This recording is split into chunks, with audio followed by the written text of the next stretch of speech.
Does Sakyong Mipham have real empathy, or does he just know when he's pushed people too far? Watch today's episode and then decide for yourself.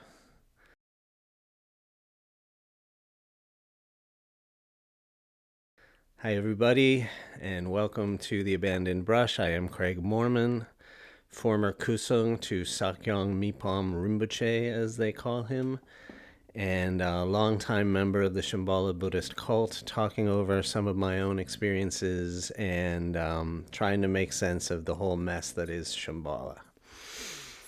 So today I want to talk about, again, a little bit more about my personal relationship to Sakyong Mipham. This in particular, I have to tell three separate stories that happened at different times over the years to kind of paint a little bit of a picture. And then, like I said in the beginning, did he display some sort of empathy and caring, or did something else happen? And so we'll kind of dive right into it. In order to give context for this, we have to go back to about 1996 and sort of talk about kind of how I joined the Kosung a little bit. And then, we'll kind of go from there. We'll just have to kind of go from there. So the first thing, I have already talked a little bit about the first two summers that I was at Shambhala Mountain Center, 1995 and 1996 in the last video. Talked a little bit about the way that he reacted to me and the end of that summer in 96 where I saluted him and he celebrated the fact that he had somehow triumphed over my barbarian nature or whatever the hell he was thinking. And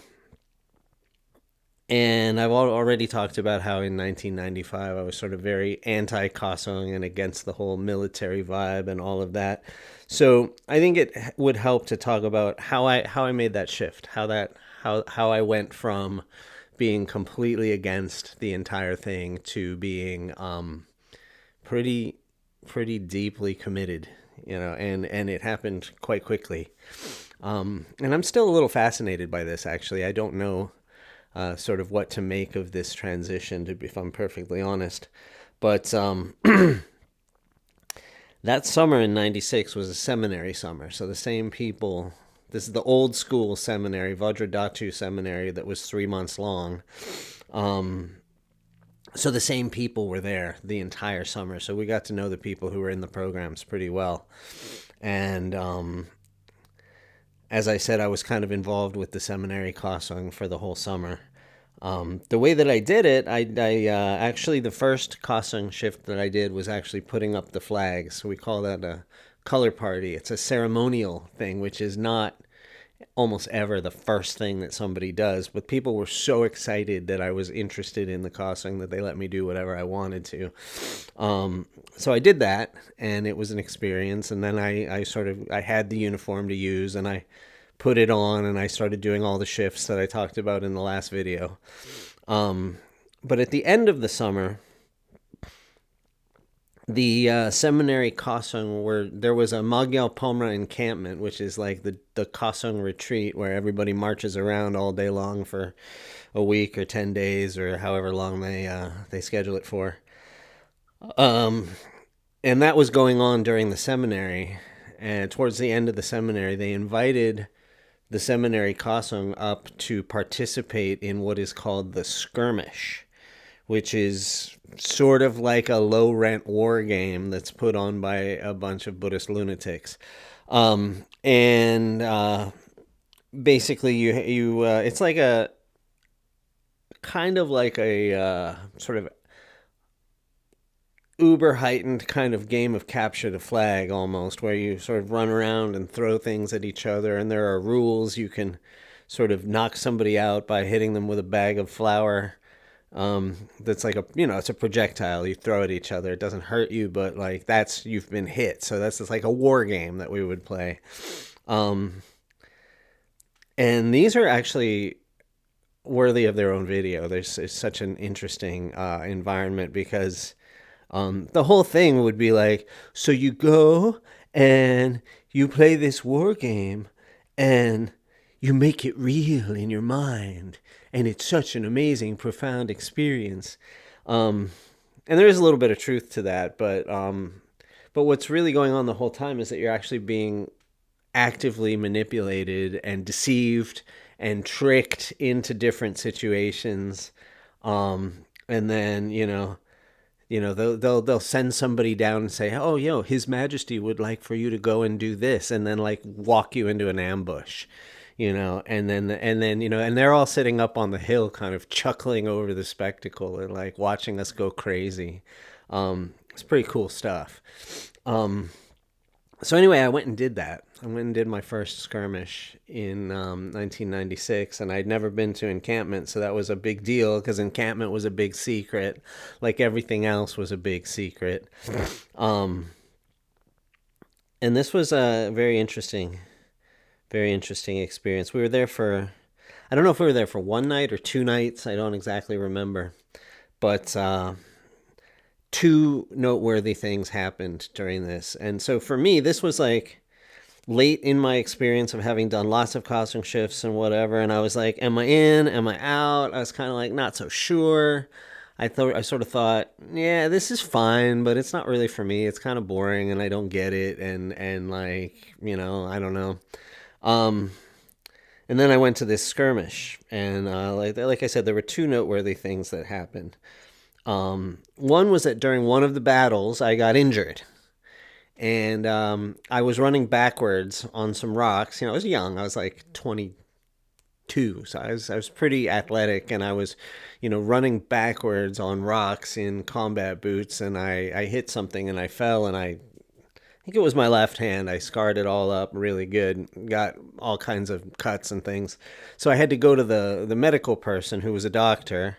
And he kind of cleaned me up and everything. And interestingly, during that time, I'm in pain. I'm getting, he's like digging into the like nasty stuff, and it hurts like hell. And of course, there's no painkillers or anything. I might have been able to have like an Advil or something. I don't even know if I had that, but I was just not having the best time. And Dennis Southward, Toppin M, as he was called, who really seems to be the guy that did like 80% of the horrible shit. Like he was attached to so much horrible shit. The Mike Smith incident, not Mike Smith of the Trident, but the Mike Smith who went to jail, Mike Smith. He was attached to just everything horrible. My friend's suicide that I mentioned in one of the earlier videos, like almost like he was just like the hub of bad decisions in Boulder. Bad quality decisions. But anyway, so he came up. And I had like no experience of him, I think, at that point. And he came up and he saw me there, and he says to the doctor, he doesn't address me at all. He just kind of looks at me, and he just turns to the doctor and says, "I hope you'll remind this Kasung of the role that karma plays in these kind of incidents." And then he just walks away. And it's like, dude, fuck you. What a dildo. Like, what a fucking dildo. Like I got nothing good to say about that. We'll talk about like the karma cudgel maybe some other time, but like what a stupid thing to say. And I was just kind of pissed. Like it didn't have any profound impact on me. I was just like, fuck you. Like what a retard. So anyway, they let me out after, they bandaged up my hand and everything. It took like a good, half an hour, 45 minutes or something. And then like I went back to the camp where my army, that we called them armies, had been staying, had made camp, and they were all gone. Everybody was gone. And I had no idea where they were. And so I just sat there. I didn't know what else to do. I just sat there. Because like if you go out there, maybe somebody's going to kill you with the fake weapons. And so you can't like just go wandering around. I mean, I probably could have actually. I got pretty good at wandering around in skirmishes later on. Because I went to several encampments. So I went to several skirmishes. This was just my first one. And I hated them. I hated all of them. Actually, I hated every single one of them, and I hated them more and more as time went on. I really I loved encampment and I hated skirmish. I just wanted it to be over. And eventually, I wound up actually deserting my army in every single skirmish that I was in. So maybe that was telling as far as, what was going to happen with Shambhala, because I couldn't put up with the bullshit in those armies. And so I actually wound up deserting. And it turns out that was, I couldn't put up with your bullshit either. So, now I'm making videos about it. Anyway, so I sat there for just hours and hours and hours, and I was just seething. I'm sitting there I know where my stuff is. Because I think they'd still left all their stuff, but they had gone somewhere else. And I was like, I should just get my stuff and leave. And I'm pretty sure I can hike back down by myself, And anyway, so that all happened. I don't remember exactly how, but somehow I got reconnected with the army 4 hours later. And then this nighttime thing happened. And this was, imagine you're up in basically in national forest land, and you're dressed like the military, and you have this group that's your group, and you have this other group that's trying to kill you. And you're kind of stealthing around in the dark, with no flashlights or anything, just kind of doing this crazy shit. And anyway, everybody kind of culminated. The two armies kind of came together. This is probably 11 p.m. or 10 p.m. I don't know how late it was, but it was dark. And we were in front of what was called the Central Kingdom, which is basically the place where Dumbass and his people camped out and then manipulated everyone from there, sending people to give them directives and manipulate us into going crazy. And there was this big elaborate battle that happened right in front of the Central Kingdom. The Sakyong's watching. And he had this, he had a pistol. It was, I don't know if he still has it. He probably still doesn't have it, Well, he's not in the United States. They don't let him have a pistol in Nepal. But, it was a big old long-barreled revolver that took 38 special and I think 357 Magnum, or maybe 44 Magnum. I'm not sure. It was a Magnum load, so it was really loud fucking gun, And so we're all doing our hoo-ha, throwing things at each other and yelling and you're down and argue, stupid, chaos.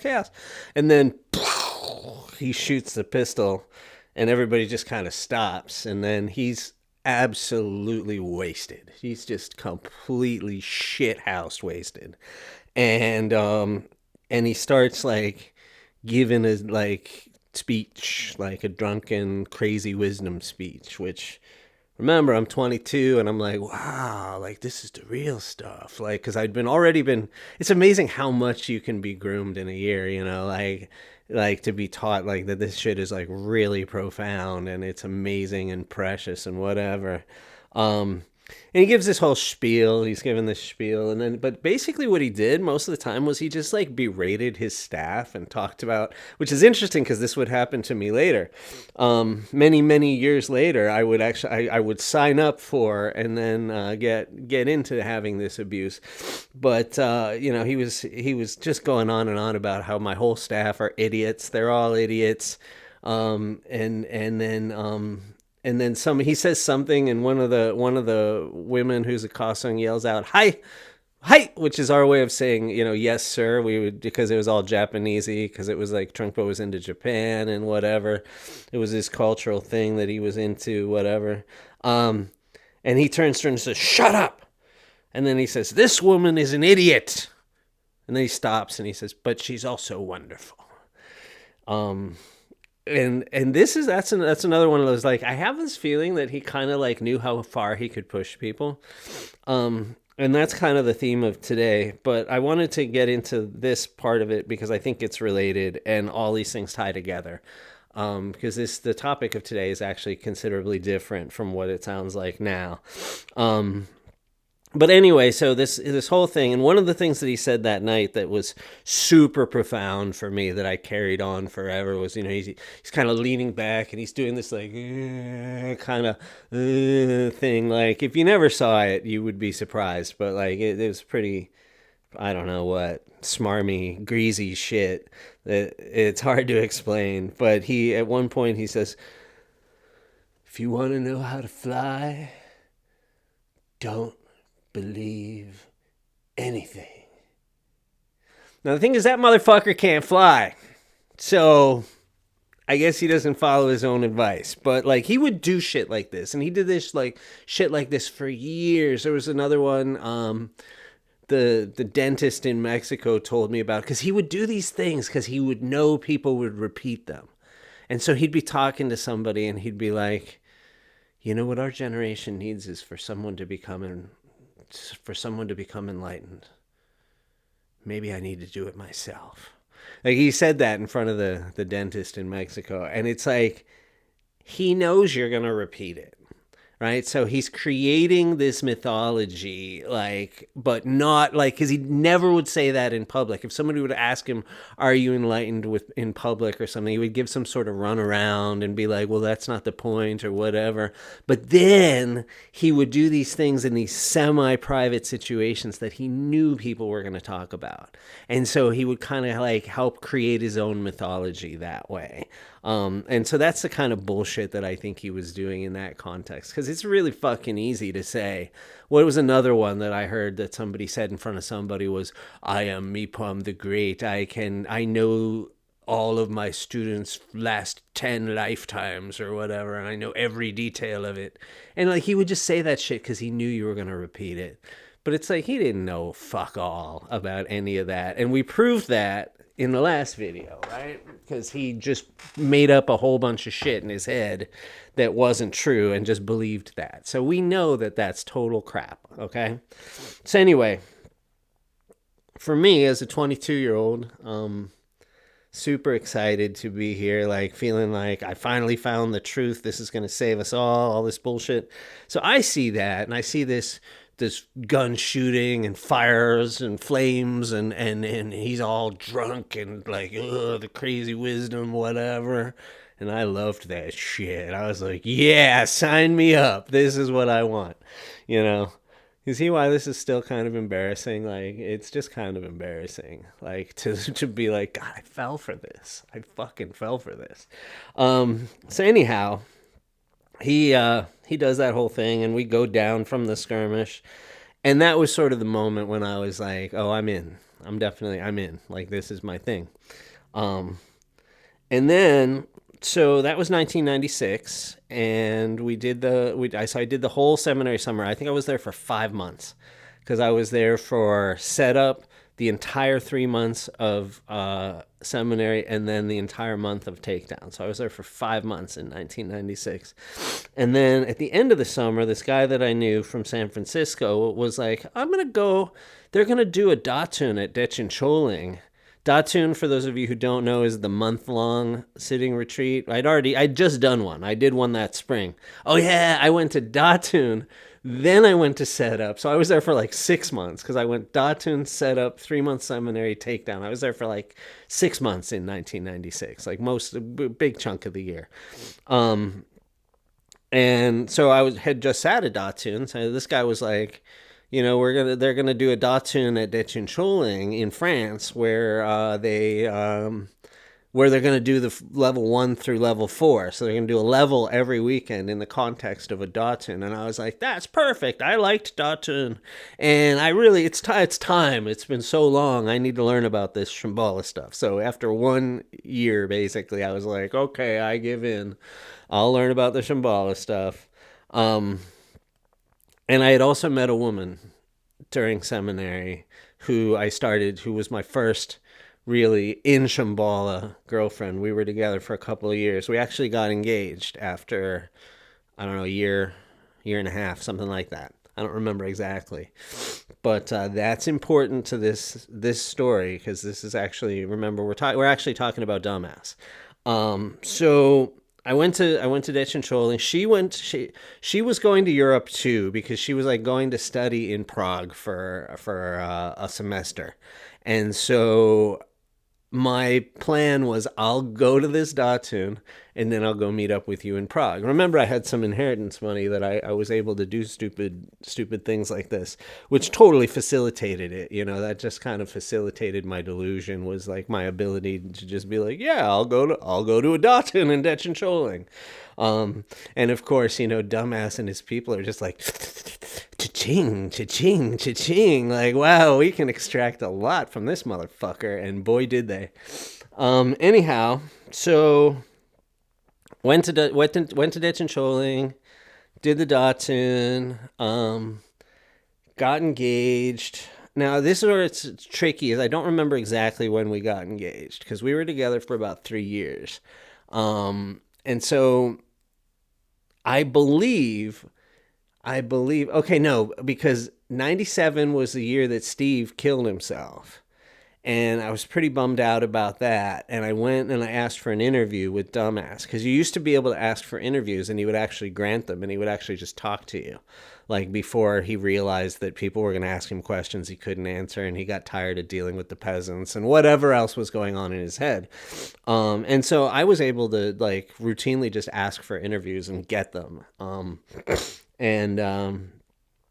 So I wanted to talk to him after Steve had died, because it really bummed me out a lot. It still does, to be honest.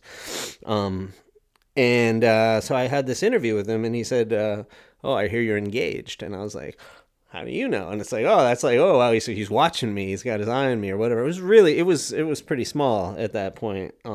So this was not like a particularly celebrity thing that I was able to do this. It's just it was relatively easy. So yeah, I was engaged that year, and so this was the summer that see, it's hard to keep track of all of this. So I wanted to be a Vajrayana student, and I wanted to go to the 1998 seminary, because they'd been doing seminaries like every 2 years. And then he announced that he was going on a long retreat and there wouldn't be a seminary till 1999. And me, as a young, impulsive idiot, was like, well, I can't wait until 1999. I could wait till 1998, but waiting 1 more year is way too much. And to be fair, when you're young, a year seems like a long time, so whatever. But so we had requested, a whole bunch of us had requested to enter the Vajrayana in 1997 at the Vajrayana Seminary that was supposed to be like a continuing program for senior students. So I mentioned that in a previous video. So anyway, at that seminary, at that summer, I was invited to be a kusang. And this is when I first started doing kusang shifts. And I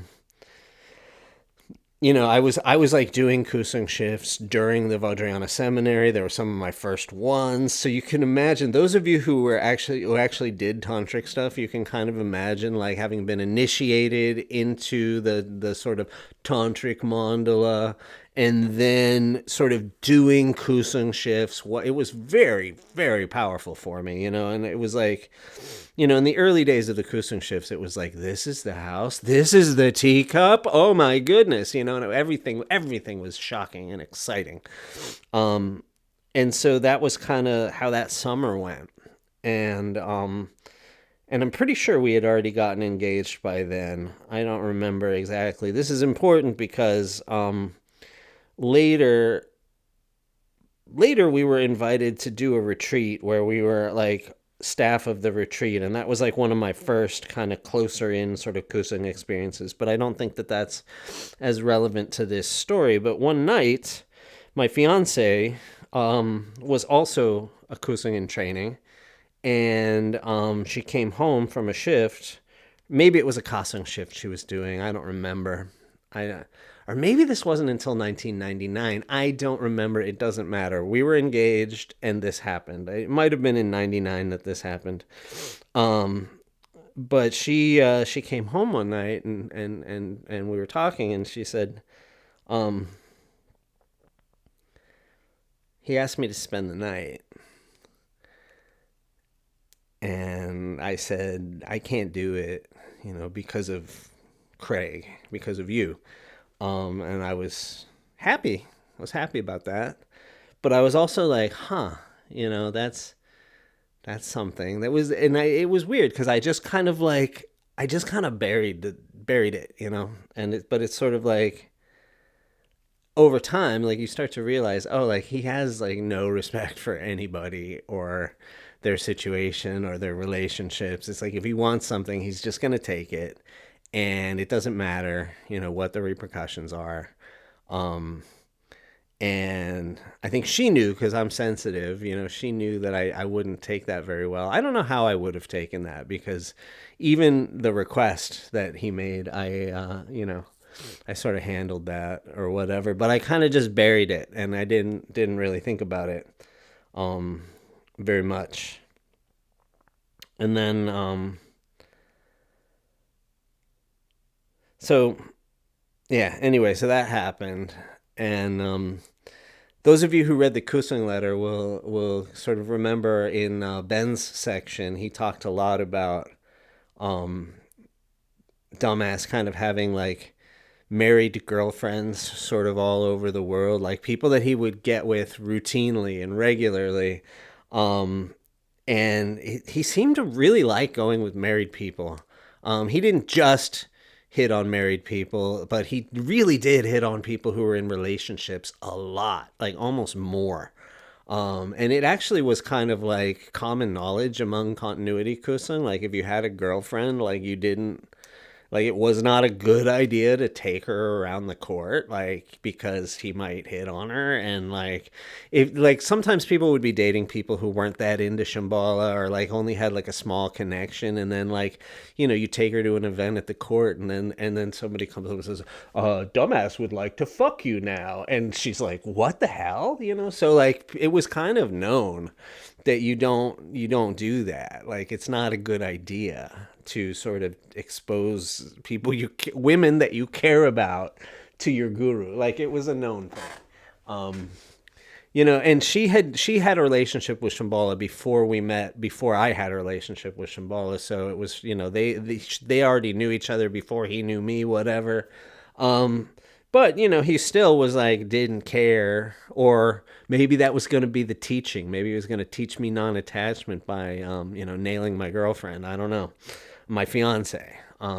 But anyway, that didn't happen. She said no. And, just to be clear, she also had no repercussions from saying no. And that was not always the case. In fact, I think more often than not, it was not the case that people had no repercussions if they said no. But in her case, that was true. Anyway, so that was one. That's story number one that fits into this context. And again, right, I'm going to tell you all of these things, and then you can decide. Is he a narcissist? Does he have empathy? Speculate. We don't know for sure. We don't know for sure. So the second one happened while I was on the road.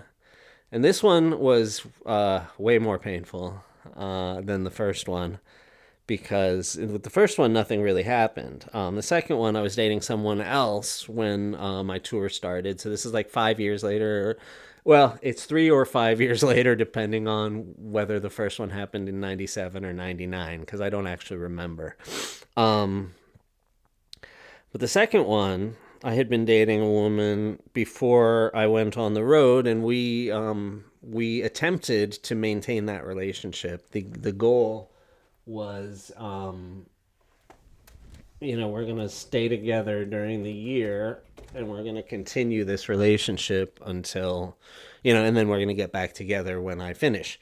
She was in Shambhala. She was raised in Shambhala. So she, she saw what I was doing as a great honor and all of that shit, just like everybody else. So like, we were going to try and make it work. And almost no one who tried to make a relationship last through a year of being with the Sakyong succeeded.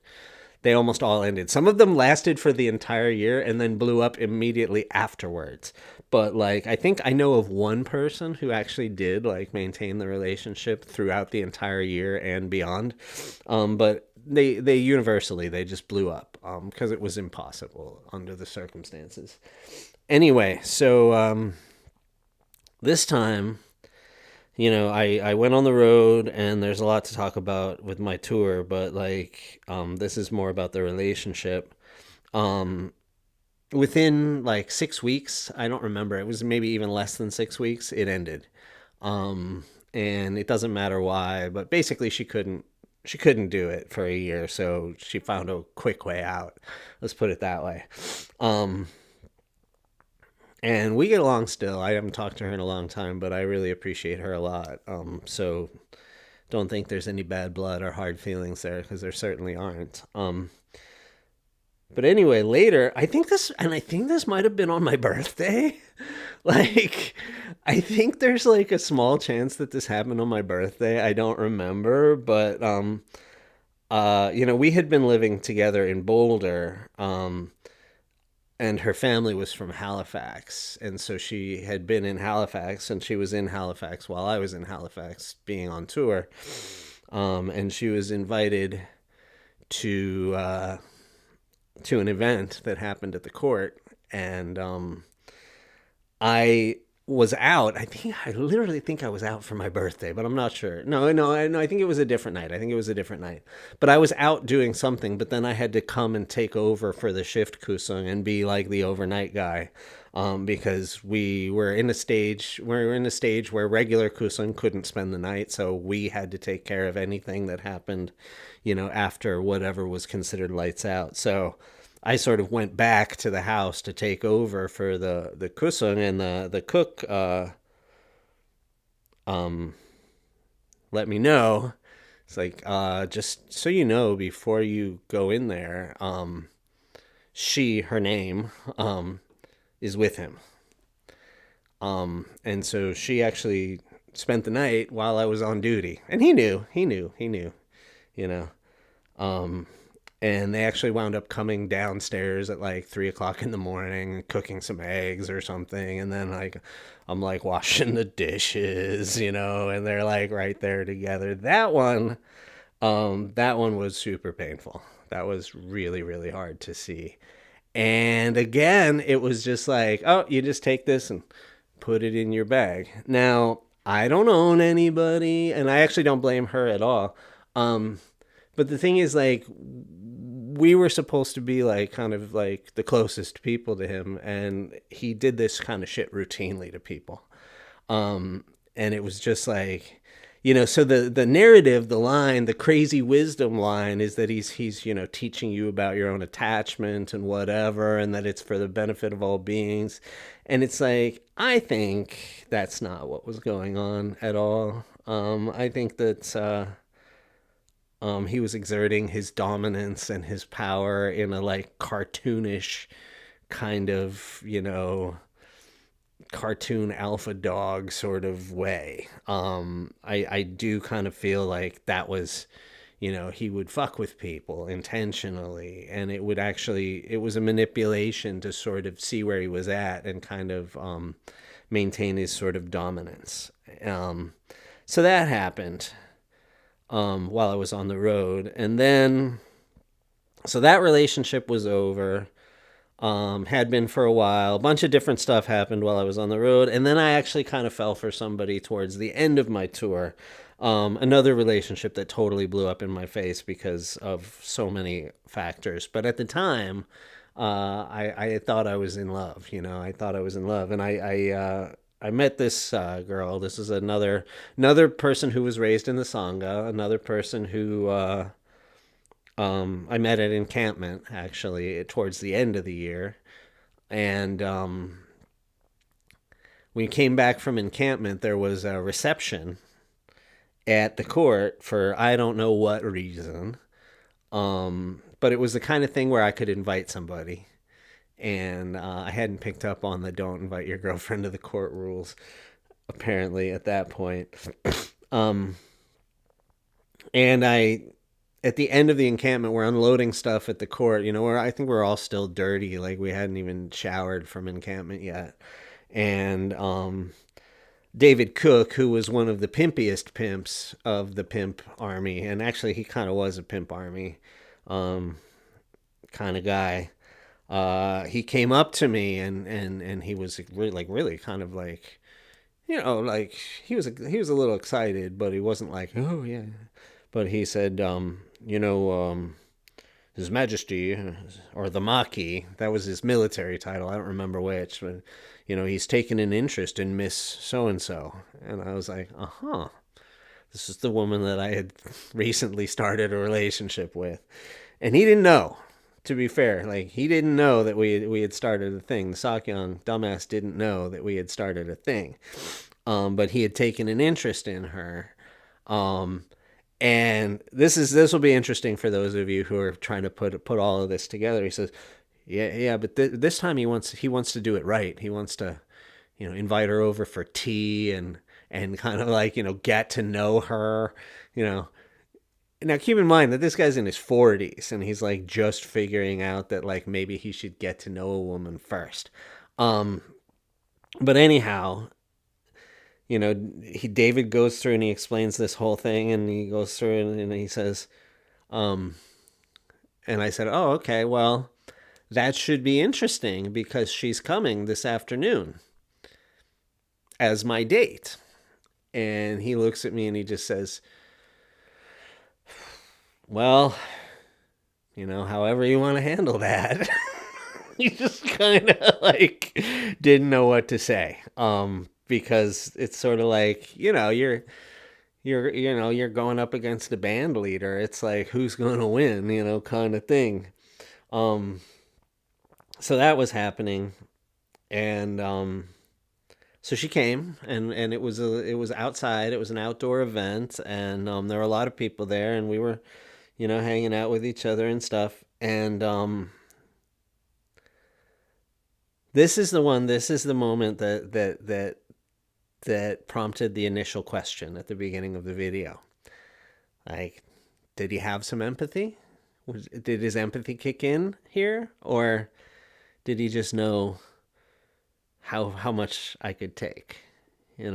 So I had to tell the other two stories to give the context. But what happened here is we're hanging out and talking and the whole thing, and it got a little cold, so I gave her my leather jacket to put on so that it'd keep her warm. And so it's getting a little obvious that there's something going on there. And then he looks over at us, and I put my arm around her and I looked him right in the eyes, and I was basically like, please don't fuck with me.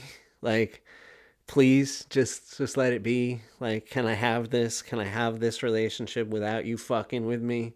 And this was all eye communication, but like, that was what my eyes were saying, and I didn't know how he would react. But anyway, the party ended, and we went away and whatever, and he backed off. He did back off. Like, he didn't ask her out.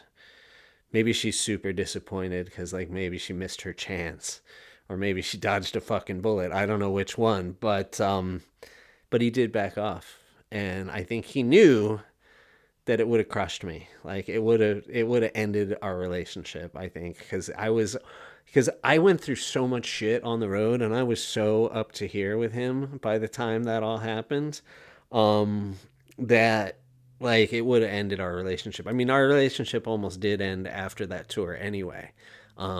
It did sort of end for like 4 or 5 years until I went back, but went back for more of the poison. But he backed off, and I thought at the time, that was like a real moment of compassion. I thought that he genuinely cared about me, and that like he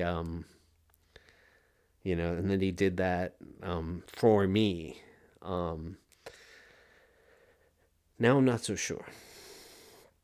Now I'm no longer so sure about that. And I don't know the answer to the question, but And I told these together. Maybe, tell me in the comments. Maybe you think he was being genuinely empathetic and compassionate. But I lean in the direction that he knew that if he did that, I would be gone. And I think that there was still more to extract from me. So I think it was actually strategic. Um, hey, those of you who are still with him, go ask him. Like, go ask dumbass. Hey, when that happened, Craig wants to know if you were for real, or if you were just manipulating him more. And maybe he can call me and he can tell me himself, because that's the only way I'm going to find out. What was he really thinking? I don't know. Um, he did one time. He did tell me that he loved me, and I remember because it was only one time in the 20 years that I knew him that he told me that he loved me, and I think that it was performative. Like, I just think that it was performative. I don't think that he knows what it is to really love somebody. Um, and I could be wrong. I could definitely be wrong. So discuss in the comments. Let me know what you think. Um, but so this is just me, right? These couple of stories. These are just things that happened with me. But if I could tell other people's stories, um, about their relationships, and we've talked a lot about the horrible things that he did directly to women, and like there's a lot of them, and there's probably others that I still want to go over a little bit in a little more detail. Um, and I think that that's worse than the stuff that we had to suffer as men who thought he was our teacher and our friend. Um, it's not as bad as what some of the people went through who were directly, abused or assaulted, as women. But, um, I mean, he did the same. He just like, it was just a different version of the same routine, though, of the same entitlement, narcissism, and the same, you know, feeling that the world belonged to him. Uh, and so he didn't care, how much he fucked with people or what relationships he destroyed or what kind of cat. It didn't matter. None of it mattered. So anyway, you can decide. Was that a genuine moment of empathy? Did he really care about me, or was he just furthering his megalomaniacal agenda? Um, so yeah, you can decide. What do you think? Anyhow, I think that's it for today. Subscribe, like. We got more to talk about. We got a lot more to talk about. And you'll notice I'm not sitting on the floor. Guys, you got to let me know. I had to find out through my spies that me sitting on the floor was actually bothering some people because it reminded them of a chicken circle or a fucking community meeting or some other Shambhala garbage. And I want y'all to know that I wanted to sit on the couch. And the reason why I sat on the floor for that one, the first was the trauma video. I wanted it to be a little more homey, a little more cozy. I wanted to get the dogs in the scene and so on. And then I just kind of kept doing it, but I didn't like the sitting on the floor thing either. The reason is because that couch is so soft that if I'll just sink into it and I can't sit up at all. So I couldn't sit in the couch. So I sat in front of the couch. But you guys didn't let me know. I had to find out through my spies.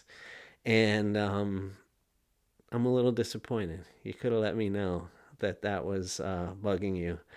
So anyway, I'm going to be changing things up as I go. I don't even know how much longer I'm going to be in this space. So I'm going to be trying different things. But you won't have to deal with me sitting on the floor anymore. Because, hey, fuck those guys. So, yeah, if you left Shambhala, don't feel any shame. Don't feel any guilt. Don't feel like you're missing anything. Just just just walk away. Just walk away. Let it go. It's okay. Um, anyway, have a good evening, afternoon, morning, wherever you're watching, and like and subscribe. Let me know what else you want me to talk about, and we're gonna keep unpacking this Shambhala shit until I don't know, until we're tired of it. So thanks for watching, and I will see you next time.